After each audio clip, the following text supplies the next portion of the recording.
ఓం నమో వెంకటేశాయ. ఏడుకొండలవాడ వెంకటరమణ గోవింద గోవింద. శ్రీ శ్రీనివాస శ్రీ వెంకటేశ గోవింద గోవింద. కలియుగ ప్రత్యక్ష దైవం శ్రీనివాస పరబ్రహ్మ అనుగ్రహ విశేషంతో శ్రీమన్ మహాభారతం అరణ్య పర్వంలోని విశేషాలు యథాశక్తి మనం తెలుసుకుంటున్నాం. ఈనాడు విఘ్నేశ్వర ధ్యానంతో సంకల్పాదులు పఠించి తదుపరి కార్యక్రమాన్ని ప్రారంభించుకుందాం. ఆచార్యుల వారు చక్కగా సంకల్పాన్ని పఠింపజేస్తారు. ఓం నమో వెంకటేశాయ.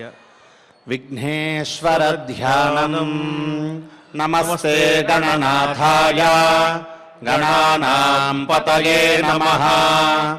భక్తి ప్రియాయ దేవేశ భక్తేభ్యః సుఖదాయక.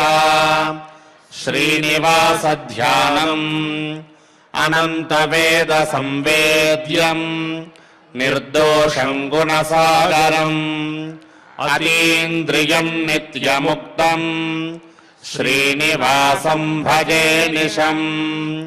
శ్రీకృష్ణ ధ్యానం వందే నవఘనశ్యామం పీతకౌశేయవాససం సానందం సుందరం శుద్ధం శ్రీకృష్ణం ప్రకృతేః పరం.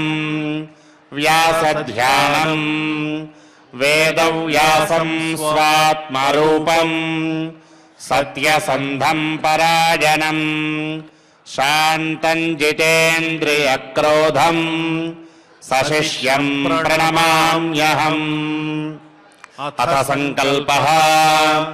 శ్రీమదాదివరాహ క్షేత్రే విరాజమానస్య జగద్రక్షణార్థమవతీర్ణస్య శ్రీమదఖిలాండకోటి బ్రహ్మాండ నాయకస్య శ్రీవేంకటేశ్వర స్వామినః పరిపూర్ణానుగ్రహేణ సర్వేషాం భక్తజనానాం ఆధివ్యాధినివృత్తి ద్వారా ఆయురారోగ్యైశ్వర్యాభివృద్ధ్యర్థం సర్వారిష్ట నివృత్తి ద్వారా సకల శ్రేయోభివృద్ధ్యర్థం ధర్మార్థ కామమోక్షాఖ్య చతుర్విధ పురుషార్థ సిద్ధ్యర్థం సమస్త పాపక్షయార్థం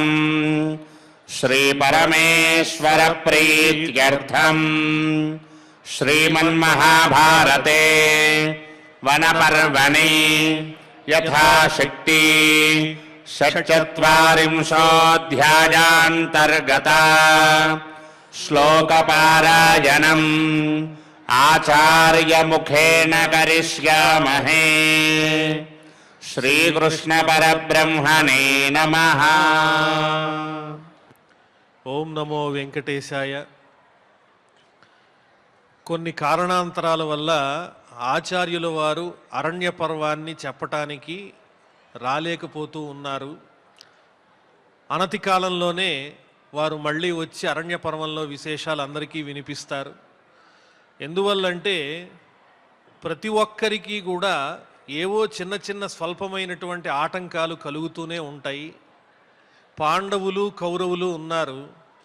పాండవులు మేధా సంపన్నులు, ఎంతో గొప్ప మేధస్సు కలిగినటువంటి వారు, మేధో సంపన్నులు. అలాగే సత్పురుషులు, భక్తి గలవారు, ఎవరికీ అపకారం చేయనటువంటి వారు.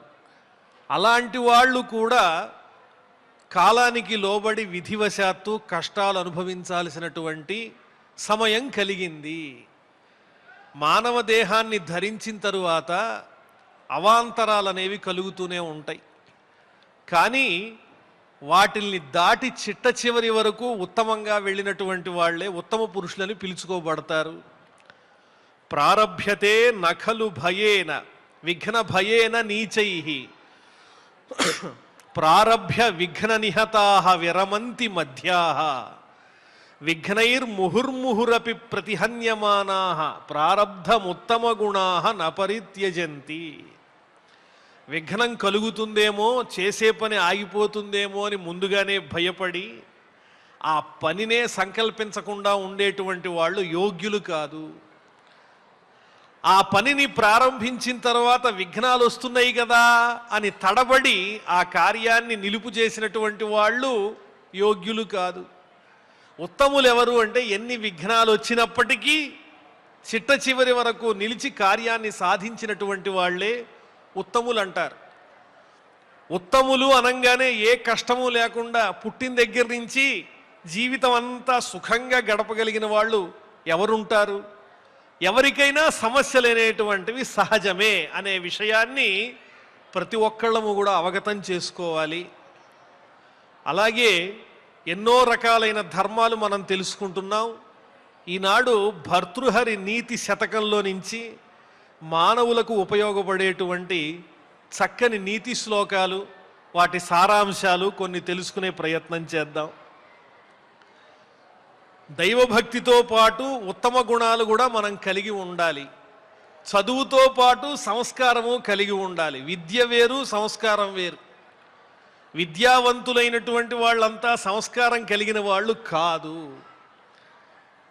అన్ని శాస్త్రాలు అధ్యయనం చేశాం కాబట్టి మనం ఎలా ప్రవర్తించినా సరిపోతుంది అనుకోవటం పొరపాటు. దుర్జన పరిహర్తవ్య విద్యయాలంకృతోపి సన్ మణినా భూషిత సర్ప కిమసౌ నభయంకర. సర్పము శిరస్సు మీద ఒక మణి ఉంటుంది. ఆ మణి ఉన్నది కదా అని ఆనందంగా సర్పంతో మనం స్నేహం చేస్తామా? దాని దగ్గరికి వెడతామా? అది భయాన్నే కలగజేస్తుంది, బుసగొడుతుంది, కాటు కూడా వేస్తుంది. అలాగే దుర్జనునికి వచ్చినటువంటి విద్య ఎలాంటిది అంటే పాము పడగ మీద ఉన్న మణి లాంటిది. అందువల్ల ఇతడు చదువుకున్నాడు కదా అని చెప్పి స్వభావం తెలియకుండా దగ్గరికి వెడితే మణిగలిగిన పాములాగానే కాటు వేస్తాడు. కాబట్టి విద్యతో పాటు వినయం ఉందా లేదా, సద్గుణాలు ఉన్నాయా లేదా, ఇవి తెలుసుకునే స్నేహం చెయ్యాలి. అందువల్లే దుర్జనుడైన వాణ్ణి ఎప్పుడూ దగ్గరికి రానివ్వకూడదు, అతడు ఎంత విద్యావంతుడైనా. మణితో కూడినటువంటి సర్పము అపకారం చేస్తుంది కానీ ఉపకారము చెయ్యదు అని అద్భుతమైనటువంటి విషయాన్ని భర్తృహరి తెలియజేశారు. అలాగే లోభశ్చేదగుణేన కిం పిశునత యద్యస్తి కిం పాతకైః సత్యం చేత్ తపసా చ కిం శుచిమనో యద్యస్తి తీర్థేన కిం సౌజన్యం యది కిం గుణైః సుమహిమా యద్యస్తి కిం మండనైః సద్విద్యా యది కిం ధనైః అపయశో యద్యస్తి కిం మృత్యునా. చాలా అద్భుతమైనటువంటి అర్థవంతమైన శ్లోకం. పిసినారితనం ఉంటే చాలు, వేరే దుర్గుణాలు ఏమీ ఉండక్కర్లా. అవన్నీ ఈ పిసినారితనాన్ని అంటిపెట్టుకుని అన్ని దుర్గుణాలు వస్తాయి. తన దగ్గరున్నటువంటి సంపదని దాచుకోవటం కోసం జాగ్రత్తగా ఆ ధనం మీద ఉన్నటువంటి మోహంతో ఎన్నో రకాలైన తప్పులన్నీ చేస్తూ ఉంటారు. కాబట్టి ఒక్క లోభగుణం ఉంటే అన్ని దుర్గుణాలు ఉండక్కర్లేదు, ఇంకా ఈ దుర్గుణం లేదే అని బాధపడక్కర్లా, అన్ని దుర్గుణాలు ఉన్నట్టే. కిం పిశునత యజ్జస్తి కిం పాతకైః. పైశూన్యము అంటే చాడీలు చెప్పటం, వాళ్ళ మీద వీళ్ళకి, వీళ్ళ మీద వాళ్ళకి చాడీలు చెప్పి మధ్యలో మనం జీవితాన్ని ఆనందంగా గడుపుతూ ఉంటాం, అందరికీ తగాదాలు పెడుతూ ఉంటాం. ఇలాంటి పైశూన్యం అనేటువంటి దుష్ట లక్షణం ఉన్నట్టయితే కిం పాతకైః, వేరే పాపాలు ఏమీ చెయ్యక్కర్లేదు, హత్యలు చెయ్యక్కర్లేదు, తదితరమైన దొంగతనం మొదలైనటువంటి తప్పులు కూడా చెయ్యక్కర్లేదు. ఈ చాడీలు చెప్పేటువంటి లక్షణం ఉంటే, మాటలు మార్చే లక్షణం ఉంటే సమస్తమైన పాపాలు ఉన్నట్టే. కాబట్టి అది వదిలేసేయండి. ఎంత భక్తి ఉన్నా, భగవంతుడి మీద భక్తి ఉంటుంది కానీ దాని పక్కనే ఈ దుర్గుణాలు ఉంటాయి. అలాంటప్పుడు భక్తుడు భగవంతుడి సన్నిధికి చేరుకోగలుగుతాడా? దండం పెట్టి స్వామి ఇది కావాలి అని నిన్ను అడిగాను, నిన్ను రోజు పూజిస్తున్నాను బంగారు పూలతో అని ప్రార్థించినంత మాత్రాన సరిపోదు, దాంతోపాటు గుణాలు కూడా ఉండాలి. సత్యం చేత్ తపసా చ కిం.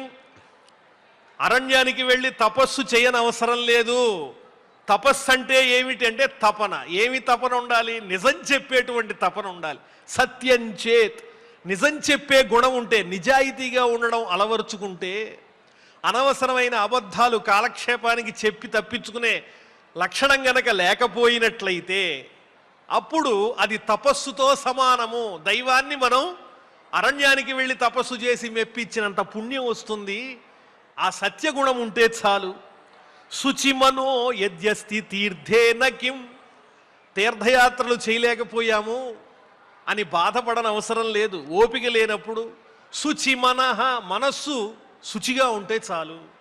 మనస్సులో కల్మషం లేకుండా ఉంటే చాలు. ద్రోహబుద్ధి లేకుండా ఉంటే చాలు. ఈర్ష్య, అసూయాది దుర్గుణాలు లేకుండా ఉంటే చాలు. తీర్థయాత్రల కోసం పరిగెత్తాల్సినటువంటి అవసరమే లేదు. అదే తీర్థయాత్రతో సమానం. ఇంకెందుకు తీర్థయాత్ర? సౌజన్యం యది కింగుణై, అందరితో స్నేహం చేసేటువంటి లక్షణం ఉంటే ఇంకా సద్గుణాలు ఏమి ఉండక్కర్లా. అదే మనని కాపాడుతుంది. 10 మందితో నవ్వుతూ హాయిగా ఆనందంగా స్నేహపూర్వకంగా జీవించటం కన్నా ఇంకా ఆనందకరమైన విషయం ఏమున్నది? సౌజన్యం యది కిం, నలుగురికి సహాయపడే బుద్ధి, మంచితనం ఉన్నట్లయితే ఇంకా వేరే గుణాలు ఉండక్కర్లేదు, అవన్నీ ఉన్నట్టే. అలాగే సుమహిమా యద్యస్తి కిం మండనై, మనలో సహజ సిద్ధమైనటువంటి తేజస్సు ఉన్నట్లయితే అలంకారాలు ఎందుకు? తేజస్సు అనేది ఎలా వస్తుంది? అందంగా ఉంటే వస్తుందా? మైపూతలు పైన పూసుకునేటువంటి చందనాదుల వల్ల వస్తుందా? వాటి వల్ల రాదు. మనసు ఆనందంగా ఆహ్లాదంగా ఉండి కల్మషం లేకుండా ఉంటే మన దేహంలో సౌందర్యం అనేది అదే కనిపిస్తుంది. మన ముఖమే మన స్వభావానికి నిలువుటద్దము. కాబట్టి మన హృదయం బాగుంటే గనక అదే మన మహిమ. అలంకారాలు ప్రత్యేకంగా బంగారాభరణాలు తొడుక్కోనవసరం లేదు. సద్విద్య యది కిం ధనై, మంచి విద్య ఉన్నట్లయితే ధనంతో పని లేదు, ఆ విద్యయే ధనమవుతుంది. మరి అపయశః యద్యస్తి కిం మృత్యున, అపకీర్తి ఉంటే, నలుగురిలో చెడ్డ పేరు ఉందంటే మనకి ఇంకా చావు అవసరం లేదు, అదే చావుతో సమానము.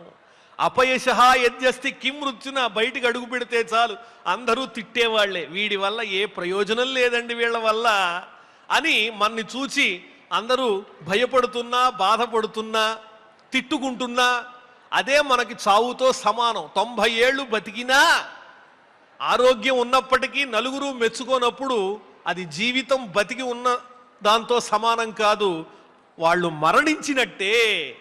నిజంగా ఈ శ్లోకాలు చదువుకుంటే మానవుడు ఏ విధంగా జీవించాలో తెలుస్తుంది.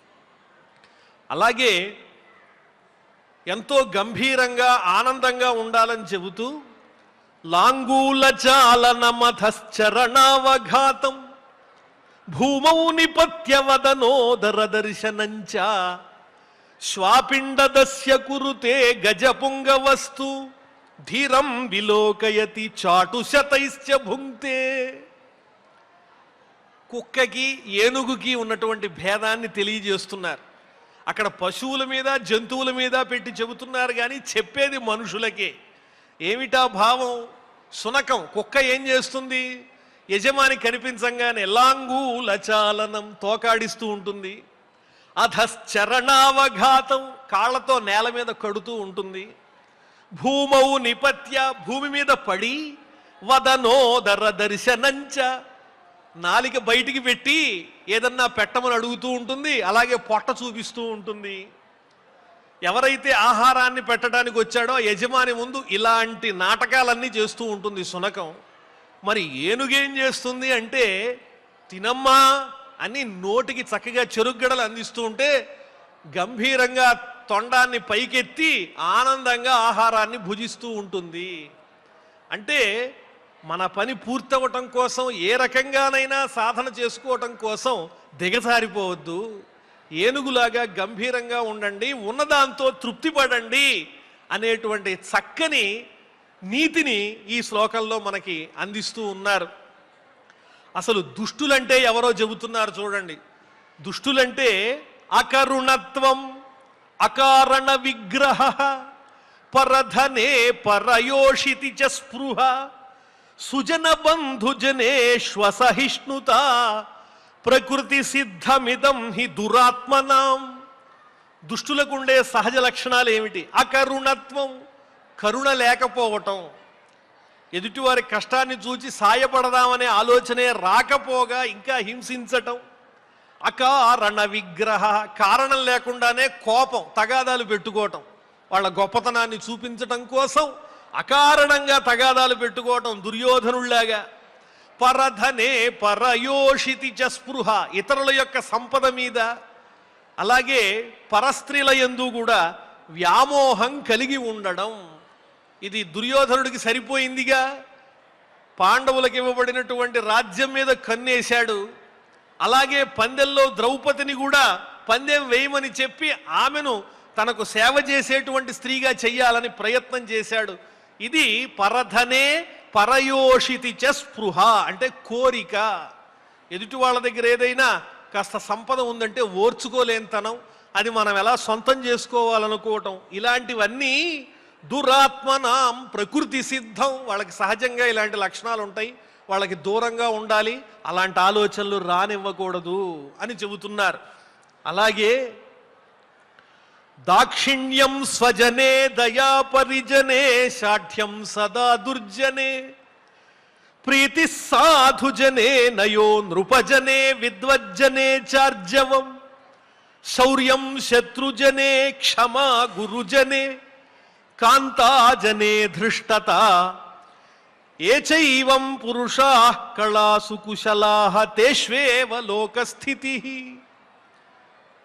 సమాజంలో ఎలా జీవించాలో ఈ శ్లోకంలో చెబుతున్నారు. దాక్షిణ్యం స్వజనే, మన వాళ్ళు అనుకున్న వాళ్ళతో కొంచెం మొహమాటం ఉండాలండి. దాక్షిణ్యము అంటే మొహమాటం. మనవాడే కదా అని దగ్గరికి వచ్చి ఏదన్నా అడిగితే చేతనైన సాయం చేయాలి, మనవాడు కాబట్టి మనం సాయం చేయాలనే ఒక చక్కని మొహమాటం ఉండాలి. అలాగే దయా పరిజనే, సేవలు చేసేటువంటి పరిజనులు ఎవరైతే ఉంటారో వాళ్ళ పట్ల దయాగుణం ఉండాలి. ఒకటికి రెండింతలు వారికి ఇస్తూ ఉండాలి కానుకలు.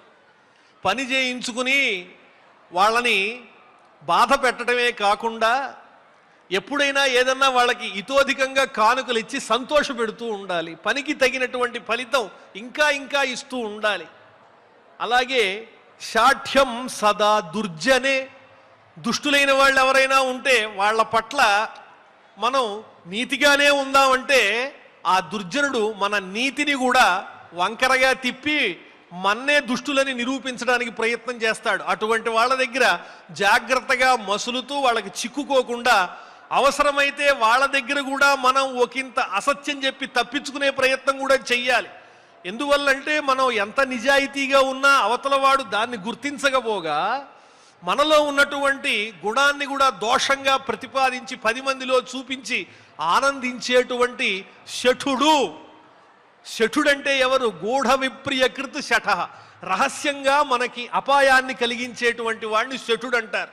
పైకి బాగానే మాట్లాడతాడు, పక్కకెళ్ళి మన గురించి తప్పుడు ప్రచారం చేస్తాడు. అటువంటి వాడితో జాగ్రత్తగా ఉండాలి. అలాంటి వాడి దగ్గర ఒకంత తప్పించుకు తిరిగినా పర్వాలేదు. ప్రీతి సాధుజనే, మంచి వాళ్ళని చూసినప్పుడు వాళ్ళతో సాధు ప్రవృత్తి కలిగి ఉండాలి, మంచిగా ఉండాలి, వాళ్ళని ఇబ్బంది పెట్టకూడదు. నయో నృపజనే, రాజుల దగ్గర ఉన్నప్పుడు ప్రభుత్వం దగ్గర ఉన్నప్పుడు నీతిగా ఉండాలి, మాట అనిపించుకోకుండా చక్కగా కార్యాన్ని సాధించాలి. విద్వజ్జనే చార్జవం, పండితులైనటువంటి వాళ్ళ దగ్గర ఆర్జవం రుజువర్తనతో ఉండాలి, అబద్ధాలు చెప్పకూడదు, నిజాయితీగా ఉండాలి. శౌర్యం శత్రుజనే, శత్రువులు ఎవరైనా వస్తే వాళ్ళ దగ్గర మన పరాక్రమాన్ని చూపించాలి. క్షమా గురుజనే, గౌరవింపదగినటువంటి గురువుల దగ్గర ఎలా ఉండాలి అంటే క్షమా, ఓర్పుతో ఉండాలి. వాళ్ళు మనని తిట్టినా ఒక మాట తూలినా తిరిగి వాళ్ళని ఏమనకుండా మనం సహించాలి తప్ప వాళ్ళని ఎదిరించి మాట్లాడకూడదు. ఇలా ఎవరైతే ఉంటారో వాళ్ళే ఉత్తమమైనటువంటి పురుషులు అని తెలియజేశారు. అన్నిటికన్నా గొప్పది ఏమిటి అంటే విద్య. విద్య యొక్క గొప్పతనాన్ని చెబుతూ విద్యానామ నరస్య రూపమధికం ప్రచ్ఛన్న గుప్తంధనం విద్యాభోగకరీ యశస్సుఖకరీ విద్యా గురుణాం గురు విద్యా బంధుజనో విదేశగమనే విద్యాపరా దేవత విద్యారాజసు పూజ్యతే నహి ధనం విద్యావిహీన పశు. విద్య అంటే ఏమిటి? విద్యానామ నరస్య రూపమధికం. మానవునికి నిజమైన సౌందర్యం ఏమిటంటే విద్యయే. అదే దాచిపెట్టబడినటువంటి ధనం లాంటిది. సమస్తమైన భోగాలు సుఖాలు కలగాలనంటే విద్య బాగా ఉండాలి. గురువులకే గురువు ఏమిటి అంటే ఆ విద్యయే. విద్యావంతుడే రాణిస్తాడు. విదేశాలకు వెళ్ళినప్పుడు అలాగే బంధుజనులతో కలిసినప్పుడు ఆ విద్య మనని రక్షిస్తుంది. అదే మనకు నిజమైన బంధువు. పరదేవత ఉత్కృష్టమైన దైవస్వరూపం ఎవరంటే మన విద్యయే. ఆ జ్ఞానమే మనకింత జీవనోపాధిని కలిగిస్తుంది. విద్య ఉన్నవాడే పెద్దవాళ్ళ దగ్గర గౌరవింపబడతాడు. విద్య లేనటువంటి వాడు రాణించడు. అతడు జంతువుతో సమానము అని చెబుతూ ఉన్నారు. మన దగ్గర ఒక ప్రత్యేకమైన విద్య అంటూ ఉంటే ఎవరూ ఏమీ చేయలేరు. మన అవసరం వాళ్ళకి ఎప్పుడూ ఉంటుంది. ఉదాహరణకు బ్రహ్మగారి వాహనం హంస ఉంది. ఆ హంస మీద బ్రహ్మగారి కోపం వచ్చింది. ఎందుకు వచ్చిందో తెలియదు. వెంటనే ఆయన అన్నాడు, ఈ రోజు నుంచి నీకు ఇష్టమైనటువంటి ఆ మానస సరోవరంలో సంచరించేటువంటి అవకాశాన్ని నేను నీకు లేకుండా చేస్తాను. నీకు అవకాశం దొరకగానే వెళ్ళి మానస సరోవరంలో విహరించి వస్తావు కదా, ఇక నుంచి నువ్వు వెళ్ళడానికి వీల్లేదు అని ఆపేశాడు. అప్పుడు హంస బాధపడల. అంభోజినీ వన విహార విలాసమేవ హంసస్య హంతి నితరాం కుపితో విధాత నత్వస్య దుగ్ధ జల భేద విధౌ ప్రసిద్ధాం వైదగ్ధ్య కీర్తిమపహర్తుమసౌ సమర్థ. బ్రహ్మకి కోపం వస్తే హంసని మానస సరోవరానికి వెళ్లకుండా ఆపగలడే గాని హంసలో ఉన్న ఒక ప్రత్యేకమైన విద్యను గుణాన్ని తీసివేయలేడు. ఏమిటది అంటే పాలని నీటిని వేరు చేసేటువంటి ఒక చక్కని గుణం అనేది హంసలో ఉన్నది. ఆ తెలివిని బుద్ధి వైభవాన్ని ఎవరూ ఏమీ చెయ్యలేరు కదా. కాబట్టి మనలో ఒక జ్ఞానము ఒక విద్య ఉన్నట్టయితే, ప్రత్యేకత ఉన్నట్లయితే మన కోసం అవకాశాలు వాటంతటవే వస్తాయి. ఎన్ని రకాల మన ఇబ్బంది పెట్టినటువంటి వాళ్ళైనా ఆ విద్యా జ్ఞానం ఉన్నప్పుడు తప్పనిసరిగా దానికోసం మన దగ్గరికి రావలసిందే. అందువల్లే కేయూరాణి నభూషయంతి పురుషం హారాన చంద్రోజ్వలాః నస్నానం నవిలేపనం న కుసుమం నాలంకృత మూర్ధజాః వాణ్యేకా సమలంకరోతి పురుషం యా సంస్కృత ధార్యతే క్షీయంతే అఖిల భూషణాని సతతం వాగ్భూషణం భూషణం. నిజమైన అలంకారము మన వాక్కే. 10 మందితో మనం మాట్లాడేటువంటి మాటలే మనకు నిజమైన ఆభరణాలు అవుతాయి. ఈ చేతులకు ధరించేటువంటి కంకణాలు కానీ కేయూరములు కానీ చంద్రుడి కాంతితో సమానమైన హారాలు కానీ పన్నీటి స్నానాలు కానీ చందనాలు కానీ ఇవేవి అలంకారములు కాదు. కేవలం వాక్కు మాత్రమే మానవునికి అలంకారము. వాణ్యేక సమలంకరోతి యా సంస్కృతాధార్యతే.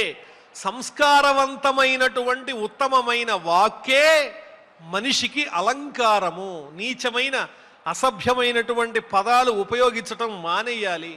ఉత్తమమైన చక్కని భాష మాట్లాడాలి. స్వచ్ఛంగా మాట్లాడాలి. మన మాటకు అందరూ ఆనందించే విధంగా మాట్లాడాలి.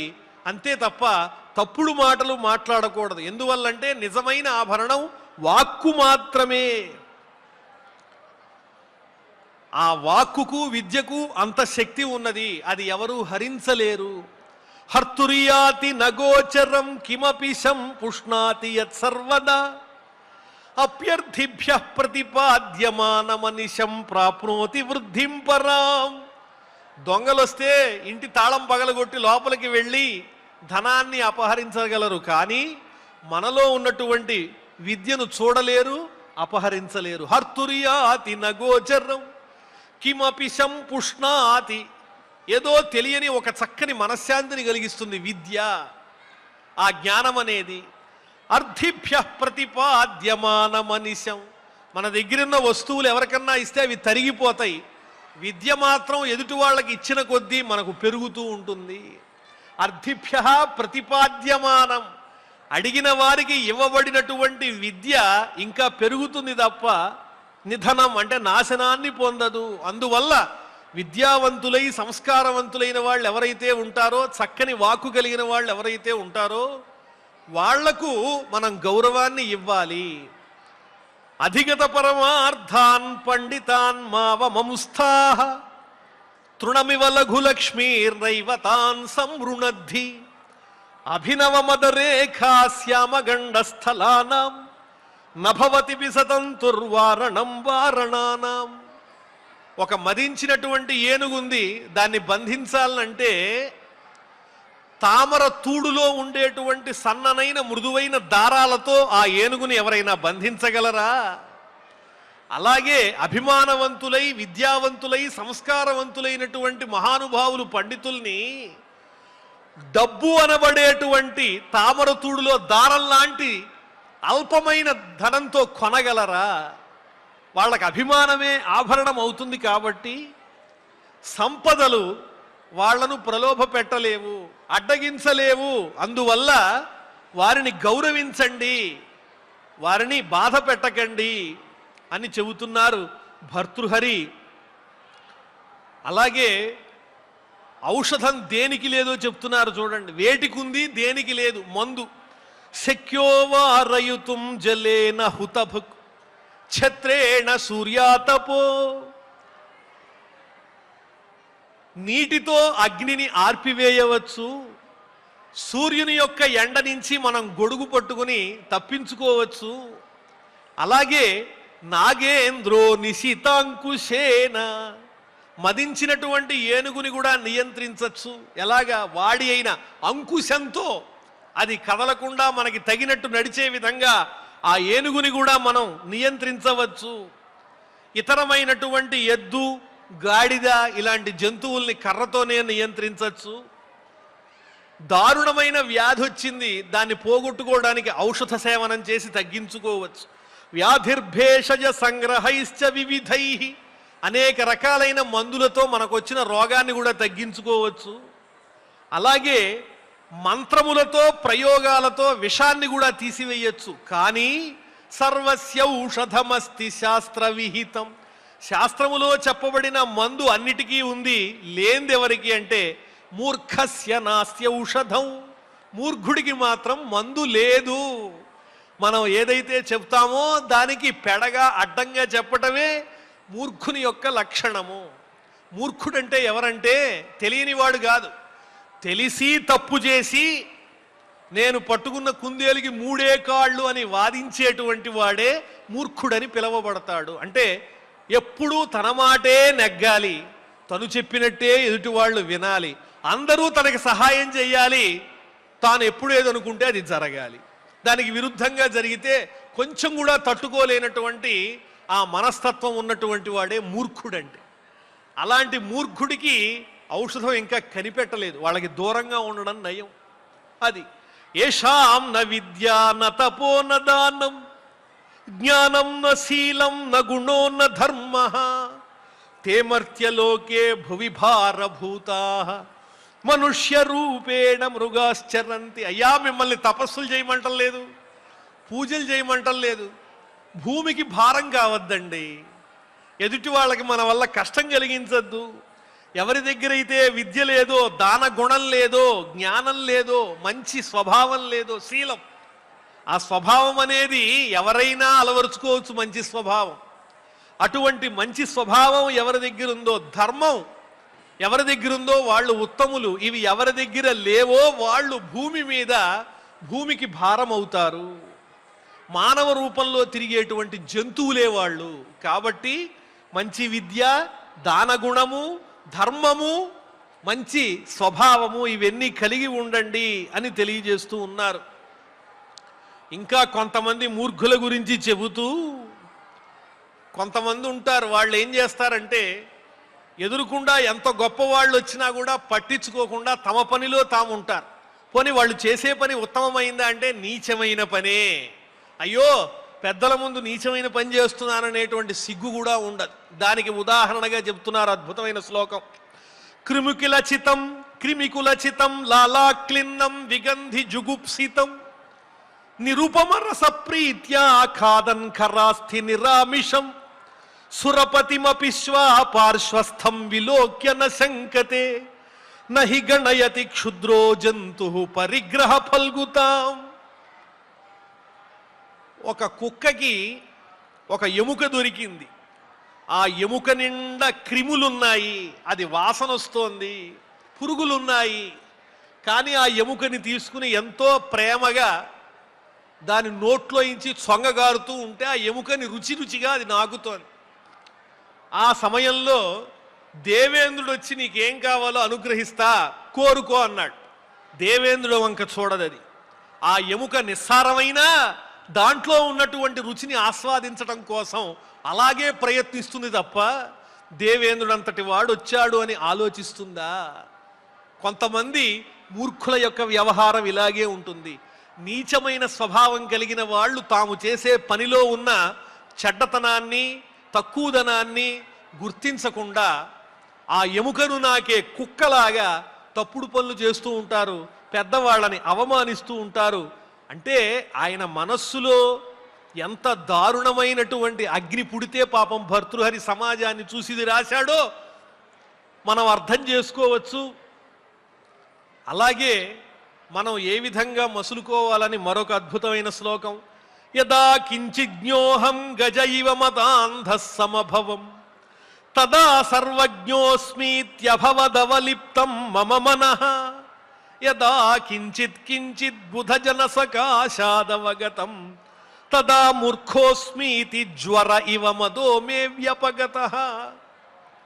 నాకన్నా గొప్పవాడు లేడు.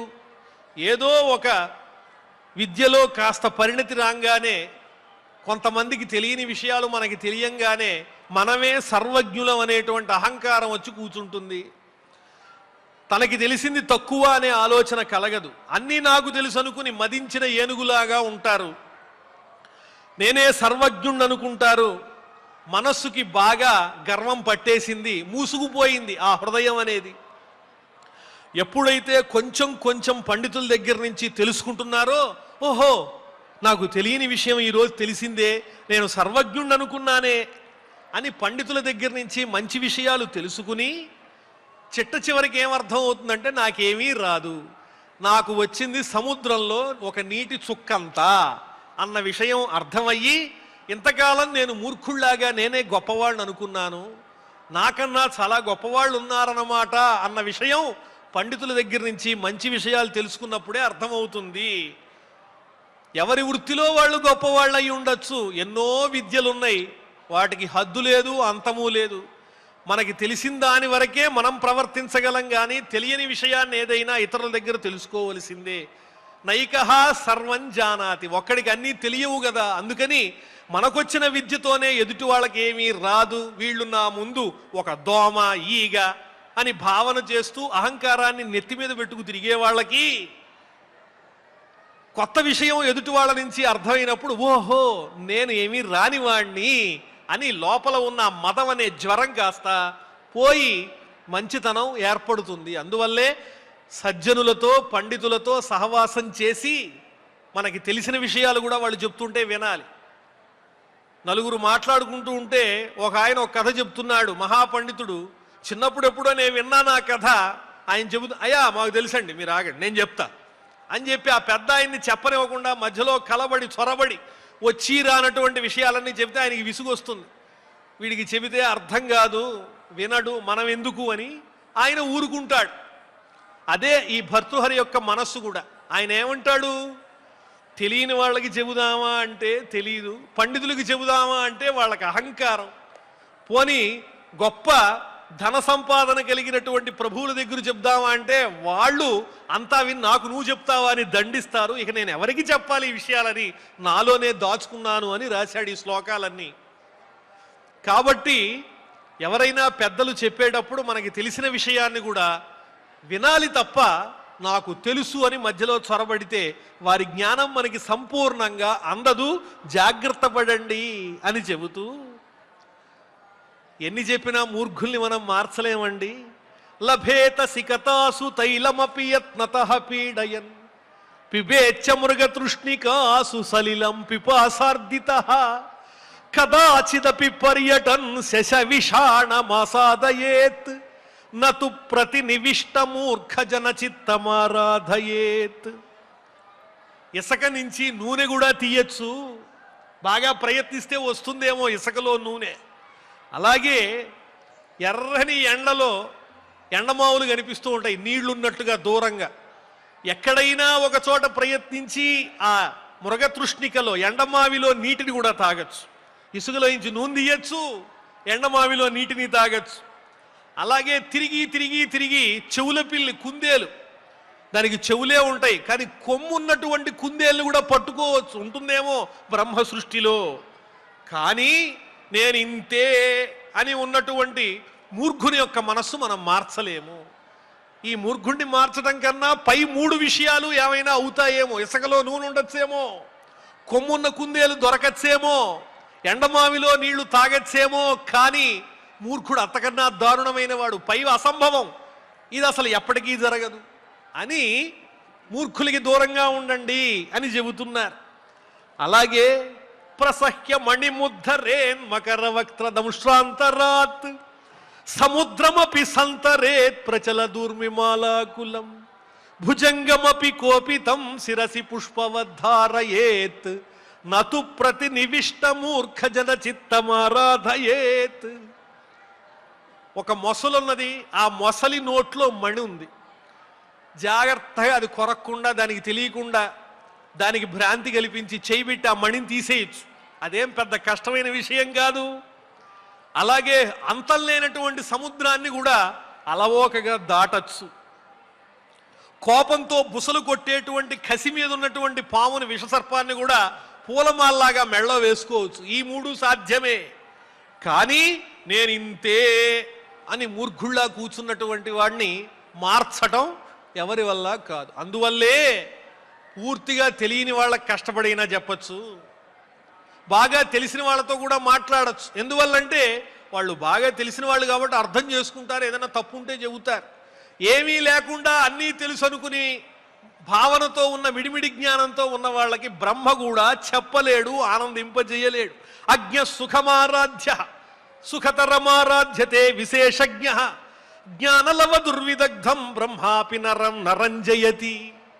ఇప్పుడు దుర్యోధనుడు ఈ అవస్థలో ఉన్నాడు.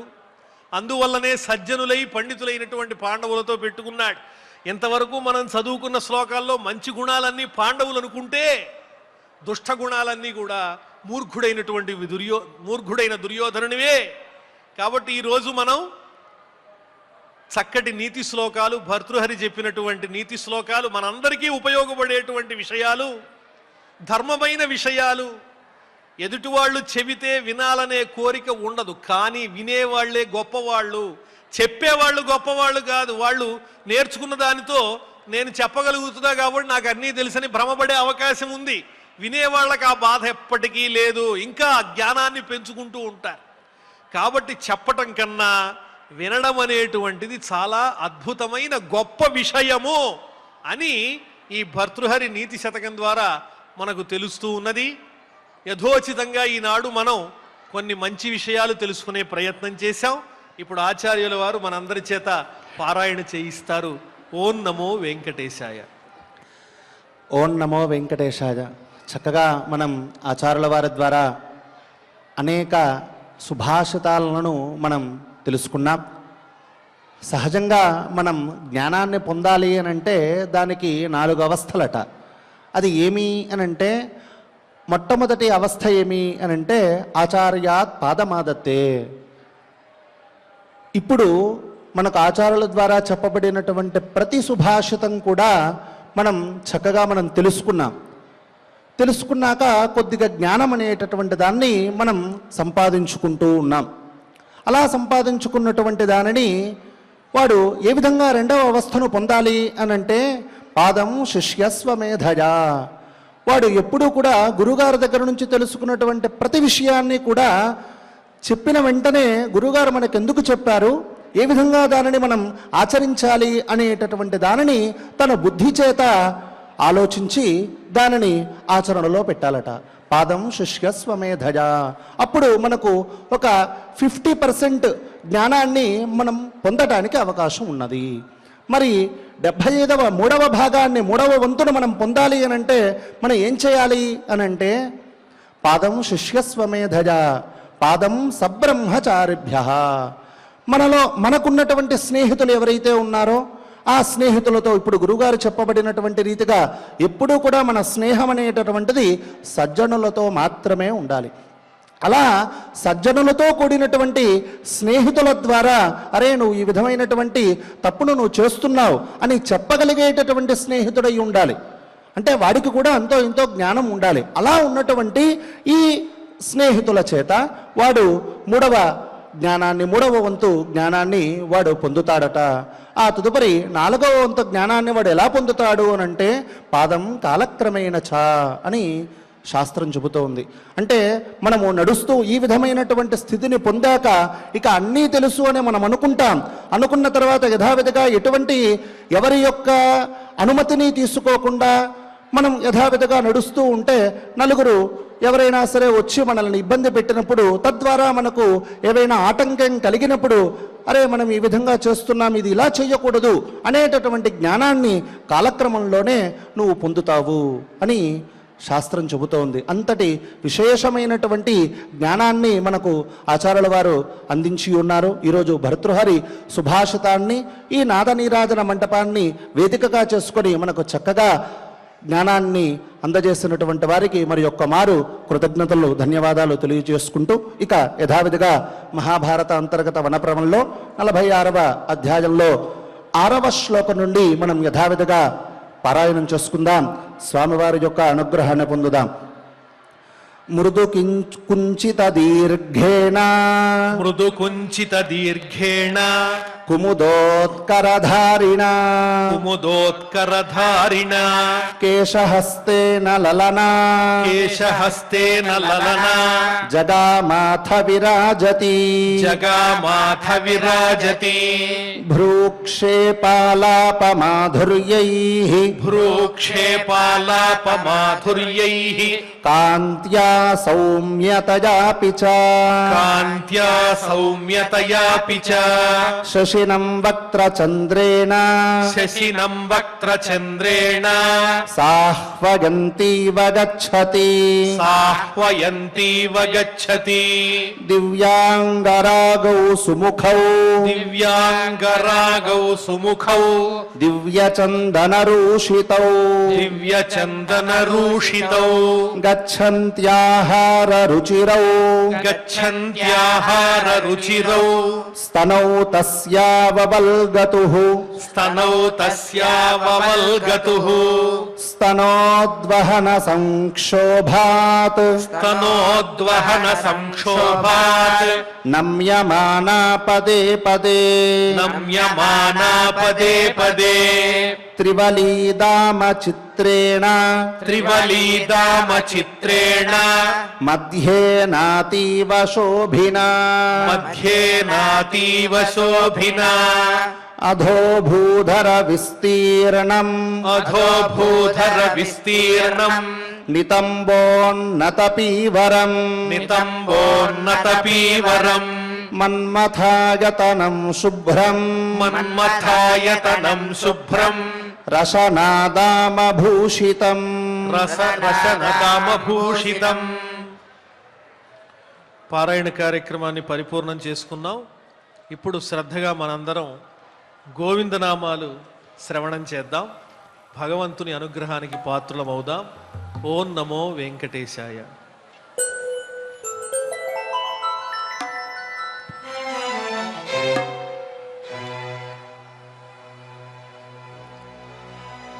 గోవింద గోవింద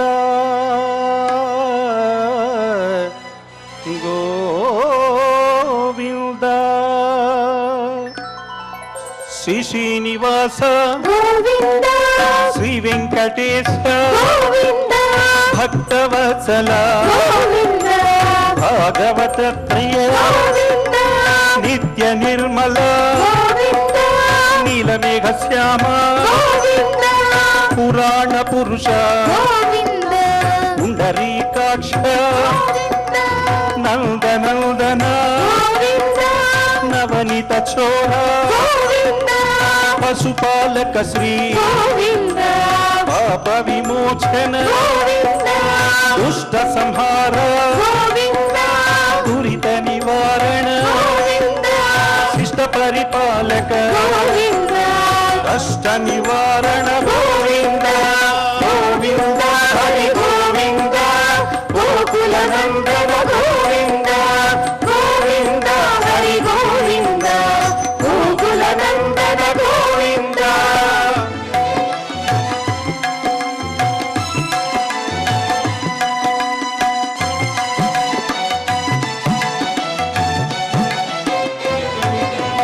వజ్రమకుటధర గోవింద వరాహమూర్తి గోవింద గోపీజనలోల గోవింద గోవర్ధనోద్ధార గోవింద దశరథ నందన గోవింద దశముఖమర్ధన గోవింద పక్షివాహన గోవింద పాండవ ప్రియ గోవింద మత్స్యకూర్మ గోవింద మధుసూదన హరి గోవింద వరాహ నరసింహ గోవింద వామన భృగురామ గోవింద బలరామానుజ గోవింద బౌద్ధ కల్కిధర గోవింద వేణుగాన ప్రియ గోవింద వెంకటరమణ గోవింద గోవింద హరి గోవింద గోకుల నందన గోవింద గోవింద హరి గోవింద గోకుల నందన గోవింద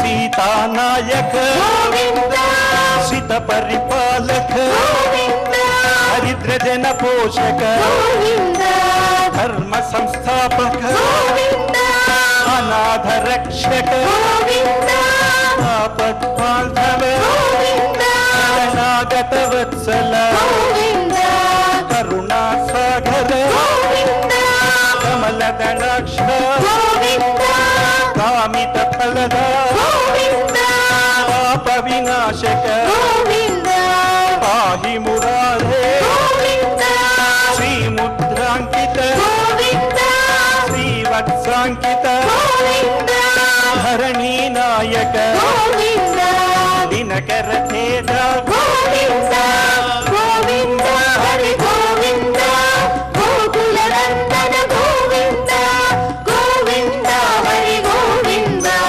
గోకుల నందన గోవింద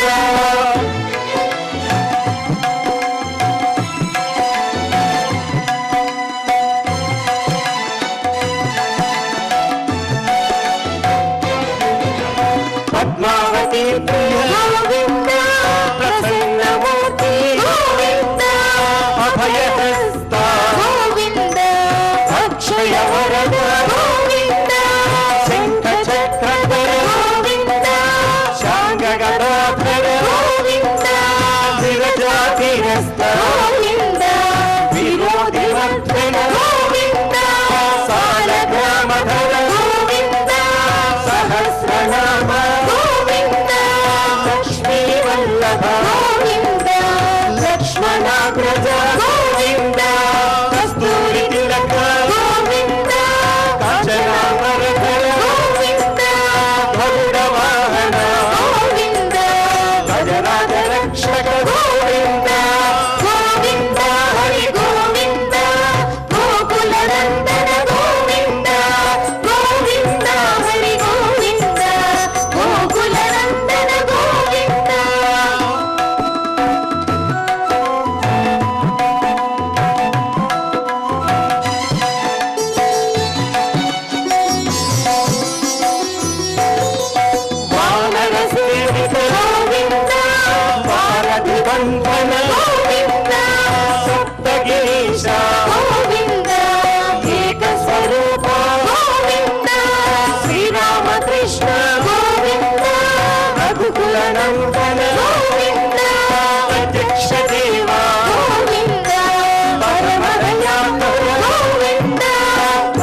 అచ్యుత గోవింద దీక్షిత సంస్కృత గోవింద శ్రీ పుంరూప గోవింద కేశవరూపే గోవింద గోవింద హరి గోవింద గోకుల నందన గోవింద గోవింద హరి గోవింద గోకుల నందన గోవింద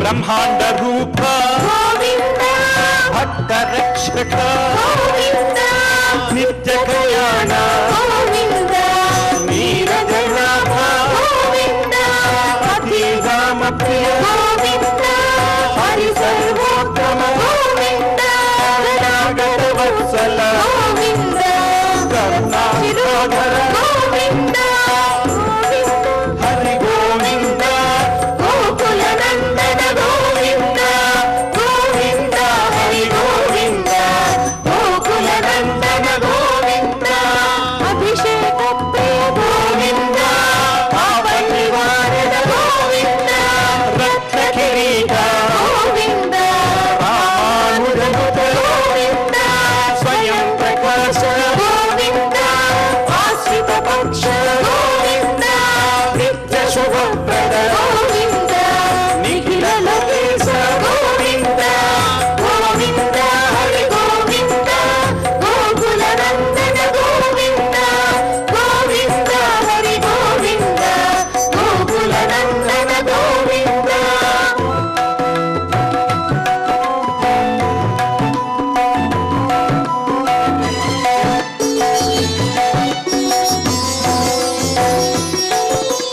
ఆనంద రూప గోవింద ఆద్యంతరహిత గోవింద ఇహ పరదాయక గోవింద విఫలాట రక్షక గోవింద పరమ దయాళు గోవింద పద్మనాభ హరి గోవింద తిరుమల వాస గోవింద తులసి వనమాల గోవింద శేష సాయి గోవింద శేషాద్రి నిలయ గోవింద మత్స్యావతార గోవింద ఏడు పటవాడ గోవింద గోవింద హరి గోవింద గోకుల నందన గోవింద గోవింద హరి గోవింద గోకుల నందన గోవింద గోవింద హరి గోవింద గోకుల నందన గోవింద గోవింద హరి గోవింద గోకుల నందన గోవింద గోవింద హరి గోవింద గోకుల నందన గోవింద గోవింద హరి గోవింద గోకుల నందన గోవింద గోకుల నందన గోవింద గోకుల నందన గోవింద గోకుల ఏడుకొండలవాడ వెంకటరమణ గోవింద ఆభరణవాడ నాగరక్షక గోవింద శ్రీ శ్రీనివాస వెంకటేశ గోవింద గోకుల నందన గోవింద గోకుల నందన గోవింద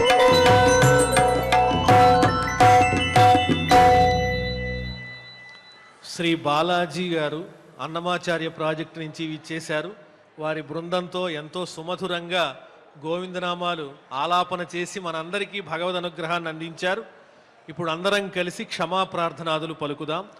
అథ క్షమా ప్రార్థనా యదక్షరపద భ్రష్టం మాత్రాహీనం చ యద్భవేత్ తత్సర్వం క్షమ్యతాం దేవ నారాయణ నమోऽस्तुते.